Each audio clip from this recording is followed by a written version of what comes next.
শুরু হয়েছে ত্রয়োদশ জাতীয় সংসদ নির্বাচনের ভোট গ্রহণ। একই সঙ্গে শুরু হচ্ছে গণভোটও। আমি এই মুহূর্তে রয়েছি ফেনী আলিয়া কেন্দ্রে। সেই কেন্দ্রে ভোটার সংখ্যা রয়েছে ৬,০০০-এর অধিক।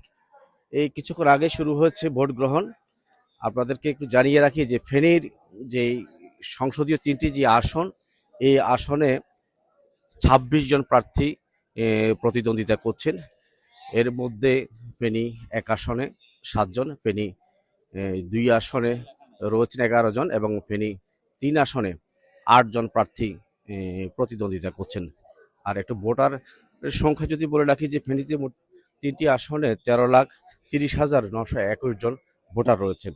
এর মধ্যে পুরুষ ভোটারের সংখ্যা তুলনামূলকভাবে নারী ভোটারের কাছাকাছি। অর্থাৎ এখানে নারী এবং পুরুষ ভোটারের সংখ্যার দিক দিয়ে খুব বেশি ব্যবধান নেই। আর আরেকটি বিষয় হচ্ছে যে ফেনী ১ আসনে এই যে এবারে যে প্রার্থী যারা রয়েছেন তাদের মধ্যে প্রতিদ্বন্দ্বিতা হবে মূলত ধানের শীষের সঙ্গে দাঁড়িপাল্লার।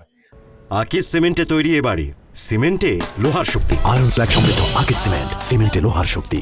আর একটু পরিসংখ্যান যদি একটু দিয়ে রাখি যে ফেনী ১ আসনের বেগম খালেদা জিয়া ৫ বার তিনি সংসদ সদস্য নির্বাচিত হয়েছিলেন। তার মৃত্যুর পর বিএনপির পক্ষ থেকে মনোনয়ন দেওয়া হচ্ছে ঢাকা মহানগর দক্ষিণ বিএনপির আহ্বায়ক মুন্সি রফিকুল আলম মজনুকে, তার প্রতিদ্বন্দ্বী যিনি অ্যাডভোকেট এস কামাল উদ্দিন। আর ফেনী ২ আসনে আপনার যে বিএনপির যিনি প্রার্থী রয়েছেন অধ্যাপক জোনাল আবদিন ভিপি জোনাল এবং তার সঙ্গে যিনি প্রতিদ্বন্দ্বিতা করছেন যে ইগলের প্রার্থী মুজিবুর রহমান মঞ্জু, তিনি ১১ দলীয় ঐক্যজোটের প্রার্থী। এবং ৩ আসনে বিএনপির প্রার্থী রয়েছেন বিএনপির ভাইস চেয়ারম্যান আব্দুল ওয়াল মিন্টু এবং জামায়াতের প্রার্থী রয়েছেন ফখরুদ্দিন মানিক।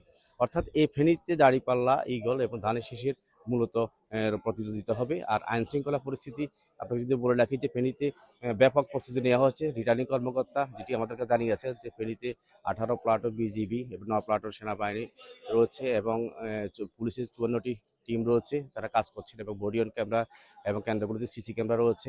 অর্থাৎ পর্যাপ্ত নিরাপত্তা বলতে যা বোঝায় সব কিছু রয়েছে। যে ভোটারদের উপস্থিতি আমরা দেখতে পাচ্ছি যে ভোটাররা সকাল সকাল তারা আসতে শুরু করেছে।